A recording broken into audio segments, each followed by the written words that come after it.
Welcome to Retail's Most Wanted, the show that examines the latest issues related to organized retail crime and how retailers and policymakers are fighting back against today's organized crime syndicates. I'm your host, Marty Carpenter, and coming up on today's show, we'll be joined by David Johnston and Jason Straczewski of the National Retail Federation. We'll discuss the recent study they released on the impact of retail theft and violence this year and get their take on fighting retail crime with the incoming administration. But first, this word from our sponsor. Retail's Most Wanted is brought to you in partnership with LVT, securing physical environments through intelligent automation. Learn more at lvt.com. That's lvt.com. David Johnston and Jason Straczewski join us from the National Retail Federation, where David is the Vice President of Asset Protection and Retail Operations, with more than 3 decades of loss prevention and corporate security experience, by the way. And Jason serves as Vice President of Government Relations and Political Affairs, with broad public affairs expertise in lobbying, policy development, and advocacy at every level of government. Guys, thanks so much for being with us. I want to start here with you, David. The NRF's recent study on retail theft and violence shows some concerning trends, I think. Could you just walk us through what you think of as the key findings of the report and what they tell us about the current state of retail crime? Sure. Well, thanks, Marty, for having us here today. You know, our latest report publishes really the facts that retailers have been seeing an increase in theft and crime and violence over the years, an increasing year over year. And we looked at a period of time where retailers see that the pre-COVID period of 2019 is the last baseline of normal activity, and measured that against 2022 and 2023. And as you mentioned, I think the most alarming point is that the average number of shoplifting incidents rose 93% from 2019 to 2023, with average dollar loss increase of 90%. And what that tells you right away is that there's definitely a change in the landscape of what's been happening out there. And the retailers have been telling this story. And we're glad that we finally published a report that speaks to what the retailers have been doing, have been seeing, and the challenges and opportunities that lie ahead. Jason, I want to come to you on this as well, because it felt to me like, at least in some measure, policymakers were sort of hearing what the problem really was. There was some response to it by voters. It seems like this is an area, organized retail crime, that more and more policymakers are starting to recognize, hey, we've gotten off tracks here somewhere. We need to get back in the right direction. Am I off base there, or do you think I'm reading that correctly? No, I think you're correct, Marty, and thanks again for having both of us on the program today. If retail theft were solely a retail issue, our industry would have solved it already. And I think voters spoke loud and clear this fall. I think policymakers listened over the past 2 years, thanks to not only NRF's advocacy, but all of our retail partners' advocacy on behalf of the industry. And that's why we saw this response. And I think voters spoke very clearly that number one was the economy. And in a close second or third place was definitely issues like community safety, returns to law and order, and trying to do things to promote local communities, job creation, growth.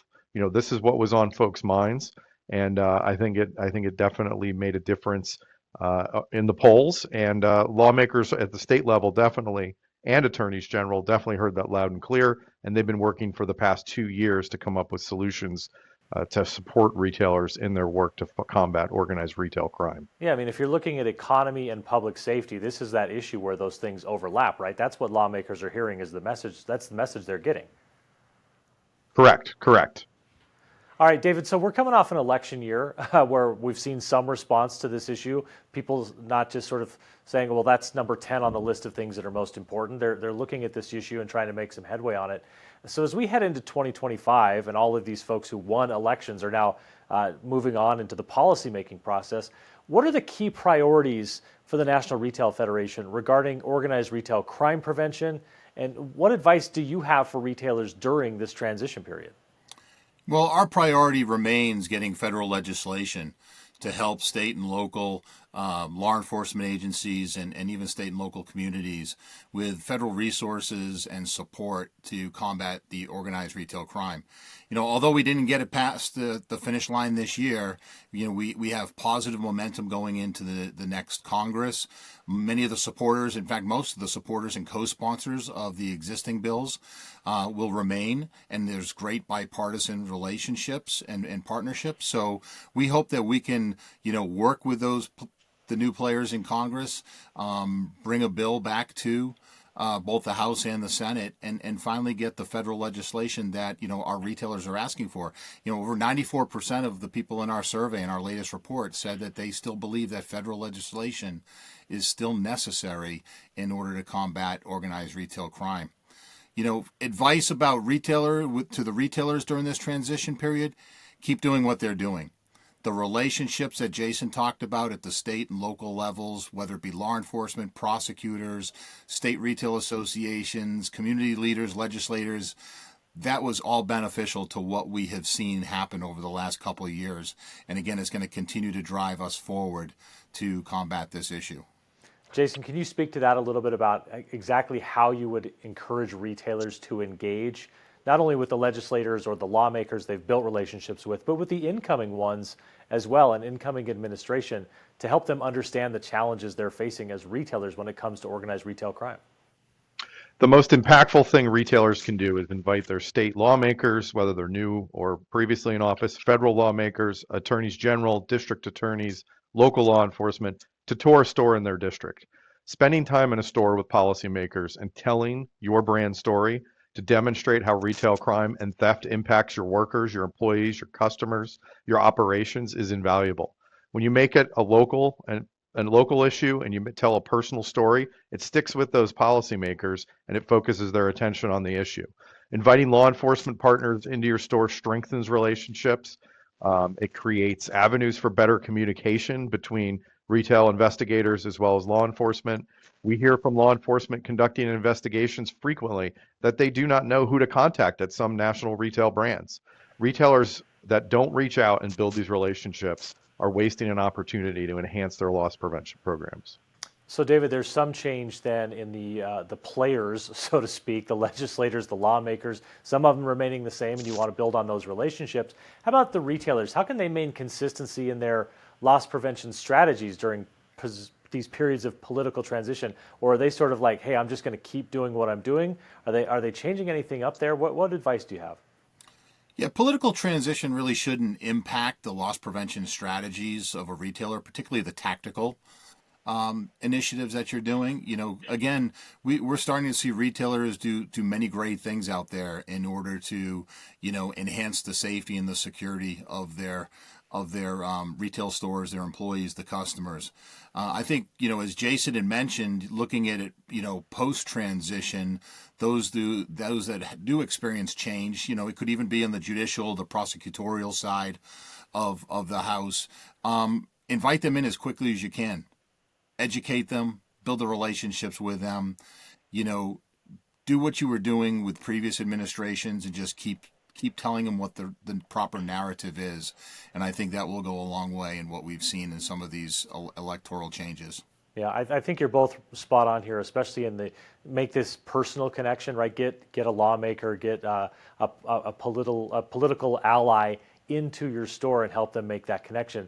I think a lot of times we get stuck in this idea of you got to share like statistics, overwhelm them with statistics and data. And while that's helpful, it's that connection really that makes the difference. I'm sure have you seen that, Jason, where it comes through where, boy, you can overload them with numbers and it doesn't mean the same as, hey, I've been to that store and I've seen the problem they're having. Yeah, we've done a lot of proactive outreach all of this past 12 months, starting back in January at NRF's Big Show, all the way to the election season. Our members hosted countless lawmakers, district attorneys, you name it, mayors. We've talked to mayors about this issue, and a lot of good relationships were formed. And a lot of those lawmakers went on to sponsor bills that got signed into law in California and Washington State, in Illinois, Texas, Florida, elsewhere. And then, like we spoke about early, Marty, this fall we observed significant political change, and I think the voters saw some of the good work that was going on in the states over the past year and a half, It's clear from the survey data and the electoral results, Americans were fed up with shoplifting that they witness every day in their communities. Americans voted number one on the economy, as I mentioned, but they're also thinking about community safety. Look at the ballot initiative in California to reform Proposition 47. That measured Prop 36 passed 70 to 30. Voters just sent a signal, and elected officials are listening, and I think it's going to improve community safety and address this activity. And Jason, one thing that I've heard from a lot of guests on this show is the importance of public-private partnerships in combating organized retail crime. How can those relationships be strengthened in light of the political changes that we've seen with, that happen with any election? How do you strengthen those going into like these changes that you've had in the actual lawmakers or the decision makers? We got to keep building on the good work that started. We need to expand those partnerships into new areas, new locations where they aren't available already. These alliances between law enforcement, retail investigators, asset protection managers are critical. They help share information, trends, do some trend spotting, coordinate investigations when they're ongoing, and help track some of these criminal groups. It makes a big difference when our customers and retail workers, I think, see this law enforcement and store leadership proactively addressing these crimes and activities. Our report, David touched on, the impact of retail theft and violence demonstrates that the violence associated with some of these activities is a growing concern.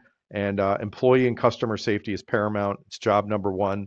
And we need law enforcement to partner with us to step up and to show in the community that these alliances are working. David, you had a statistic a minute ago looking at how many people in the U.S. still feel like there needs to be federal action taken to combat organized retail crime. I think it was something like 40%, somewhere in that neighborhood. Am I in the right ballpark on that? It was 94% of our respondents believed that federal law and legislation is necessary. So yeah, 94%, really, really high. So you've got, to me that says that people recognize that like, hey, this is a problem, yes, in my community or yes, at my local store or places that I shop regularly, but it's also a problem that people understand that it expands beyond just sort of that small location, and it's actually, the problem is across state lines. How important is it to help lawmakers understand the scope of that problem in order to be able to address it, especially when you've got that high of a percentage of people who say this needs some federal leadership? Yeah, and we talked in a previous podcast about ORC, right? And it varies in scope and scale. It ranges from, loosely organized, maybe local groups, all the way to highly sophisticated transnational. And we've started to see, over the last 12 to 18 months, investigations at some of these state, local, and federal levels of how broadly these groups expand and cross jurisdictions. And in our recent report, cross-jurisdiction challenges, again, was number one when it comes to ORC-related investigations. And that's where I think a lot of folks see that the need for federal legislation. Not all law enforcement agencies have the same resources, capabilities, education, and understanding of ORC. And combining that with the federal resources and support, I think will allow us to get a really good foundation to going after these groups. And that's the basis of the Combating Organized Retail Crime Act, is to bring these people together in partnership and work collaboratively with the private sector, who retailers themselves in the last several years have stepped up their game with investigating ORC. There's a lot of great ORC teams out there doing great work. And again, it's a broken record, but it's the partnerships that we see that between law enforcement and the retail community that's going to take us a long way. So you've got an election that goes by, and now people going into office or adding to the people in office who have wanted to deal with this issue. You've got public support. 94% say there needs to be some kind of action taken at a federal level. So Jason, when you look at the things that have been done on state level initiatives to address organized retail crime, what lessons can you take from those efforts and then help move things forward at the federal level? At the state level, we have attorneys general leading task forces to combat organized retail crime. That's been a critical first step.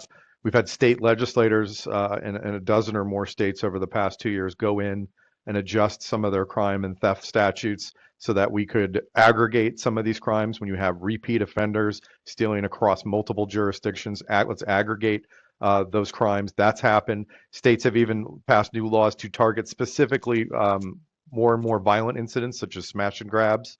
or mass, group shoplifting incidents. Others have now empowered their prosecutors to go ahead and seek jail time when a repeat offender refuses to go into a diversion program to try to prevent them from, becoming a recidivist offender, a repeat offender, to try and, lay the hammer down and make sure people understand communities are going to take this seriously. And then, state lawmakers also worked at the local level to close loopholes and go after those fences that resell stolen merchandise either online through a marketplace or use the internet to create meetups to go resell stolen merchandise. Now, at the federal level, how do we take these learnings and bring it up? Well, our number one priority, as David and I mentioned earlier, is passing the Combating Organized Retail Crime Act. We feel it's one of the key pieces in this puzzle that's yet to be done, and that is pulling together the great power and the capabilities of all the federal law enforcement agencies into an interagency task force where every agency has a seat at the table to coordinate planning, intel sharing, information, research, and share that with state and local law enforcement. A lot of these crimes, Marty, as you know, take place in multiple jurisdictions within just one county, within one state, and then across state lines, and even across our international borders. So we need the federal government also at the table with state and local law enforcement, and the Combating Organized Retail Crime Act will do just that. There are a lot of policy changes that need to be made, and certainly the Combating Organized Retail Crime Act is top on that list. David, what emerging technologies or innovative approaches should retailers consider implementing to strengthen their asset protection programs in the coming year, knowing that, hey, some good stuff might get done on the policy side, and that's important, but what are the things that you're saying to your retailers, hey, these are some of the technologies or innovative approaches you should consider? Yeah, we see and hear retailers looking at and piloting and implementing, a number of different technologies and security measures. I think the one that we've seen that's been most disruptive, unfortunately, has been locking up merchandise. And, I'll challenge anyone to say, look at the level of crime and theft that we're seeing. That's what's necessary right now at this stage of the game. But retailers don't want to lock up the merchandise, and they want to have a more proactive, preventative landscape when it comes to theft. RFID, artificial intelligence, computer vision, they seem to be leading the list, right, in emergency technology conversations. And that can range into a number of different types of products and technologies. But I think what I expect to hear and see more in the coming year are retailers and industry partners focusing on how to integrate these multiple technologies and be able to bring, make it easier for the retailers to collect and to analyze various streams of data. And that data includes images, license plate readers, camera systems, and other information, making it easier for them to gain insight from the various technologies. I also think we're going to see more on the information sharing aspect of it, particularly between law enforcement and the retailers, which will help to, shorten the investigative time that we have with these organized retail crime groups. So I think there's a lot more to come, as we see in 2025. And I will give a plug out to the big show because there's going to be a lot there that asset protection operations and all retailers will be able to see, with these new and emerging technologies. Jason, what legislative and policy initiatives have shown the most promise in addressing organized retail crime, and how can retailers support their continuation through government transitions? Well, I wouldn't say the number one, but several of the most helpful aspects have been things like allowing for aggregation of stolen goods limits. If we can find, if retailers are tracking or law enforcement is tracking individuals who are repeatedly stealing either the same items, or they're stealing multiple different items from multiple different stores, even in one community, the ability for prosecutors to target and identify folks like that are clearly stealing targeted items, large amounts, or at least small amounts that add up to large amounts across different locations. We want to try to end that. The other thing we need is legislation, and this has happened at both the state level and it's part of the federal Corca bill that we talked about, is kind of going after the ringleaders. The organized criminal gangs that have created the marketplace or the opportunity for any individual to go out and steal specific baskets of goods because they can quickly turn it over to that fence or to that criminal gang. and convert it into cash for personal profit. That's what we're focused on as a retail industry, is trying to go after those ringleaders that have created the market, the atmosphere that makes it easier for folks to think, hey, if I steal a bunch of these things, or if I go get a list from somebody about what they need, I can quickly turn that into cash. And that's what we're trying to stop. And I think that the states have been very responsive. The second most important thing are the attorney general alliances between retail and state law enforcement, kind of leading that from that task force mindset to try to bring all the parties to the table at the state level. They've announced several big arrests over the past 24 months. The states that have them. So we would encourage, if your state doesn't have a task force or alliance led by the AG or by district attorneys, that's what a state should look at doing first and foremost. Aggregation is important. Changing laws so that we can get people help. Like I said, I mentioned about the diversion programs. We want to try to make sure people don't get into a life of crime. So we want to make sure the support and the programs are there while retailers and law enforcement are focused on going after the ringleader. David, you mentioned the big show. I'm going to let you guys get out of here on this one, but take a minute and plug the big show for us. Tell people about what you got coming up in New York City in January, dates, how they find out more information, what they can expect from being there. Yeah, the NRF Big Show is exactly what it says it is. It's the biggest show in retail. This year it's going to be held from, the main show is January 13th or 12th to the 14th.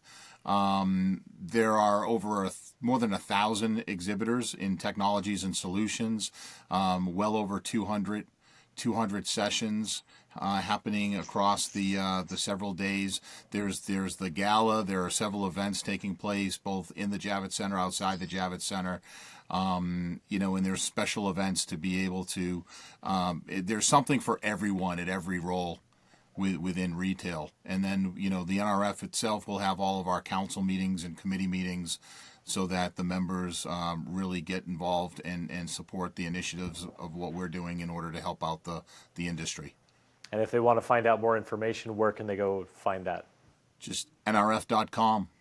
Nice and easy. nrf.com. That's an easy one.